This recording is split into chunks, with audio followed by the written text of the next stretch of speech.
তিন শ্রেণীর ব্যক্তির বিরুদ্ধে আল্লাহ বলেন আমি নিজেই কিয়ামতের দিন মামলা দায়ের করব। I will be against them in the day of judgment. Three categories of people I will be against them in the day of judgment. তিন শ্রেণীর লোক কিয়ামতের দিন তারা ছাড় পাবে না। আল্লাহ বলেন আমি নিজেই তাদের বিরুদ্ধে মামলা দায়ের করব। এর মধ্যে এক শ্রেণীর লোক হচ্ছে রাজুলুন ইস্তাজারা জিরান ফাস্তাউফা মিনহু ওয়া লাম ইয়াতি আজরা। একজন শ্রমিক ভাড়া করে তার কাছ থেকে কাজ নিয়েছে কিন্তু তার পারিশ্রমিক আদায় করে নাই। এরকম আছে না নাই? দাপট দেখায় ইউনিভার্সিটির ক্যান্টিনগুলোতে। ইউনিভার্সিটির ক্যান্টিনে যে খায় মাগার বিল দেয় না, এরকম টাকায় আছে না নাই? চায়ের দোকানে চা খায় আগে পরে দিমু, বিল দেয় না, আছে না নাই?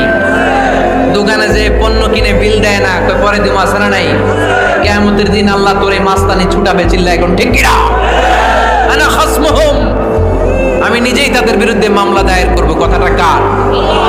এজন্য বিশ্বনবী বললেন খবরদার, মেহনতি মানুষ, খেটে খাওয়া মানুষ, এদের দোয়া কবুল হয়ে যায়। আতুল আজিরা আজরাহু ক্বাবলা আন ইয়াজিফা আরাকুহু। খবরদার, বিশ্বনবী বললেন শ্রমিকের ঘাম শুকিয়ে যাওয়ার আগে তাদের পারিশ্রমিক মিটিয়ে দাও। বিশ্বনবীর বিখ্যাত হাদিস, আতুল আজিরা আজরাহু ক্বাবলা আন ইয়াজিফা আরাকুহু। শ্রমিকের ঘাম মাটিতে লাগার আগে, শুকিয়ে যাওয়ার আগে তাদের পারিশ্রমিক মিটিয়ে দাও।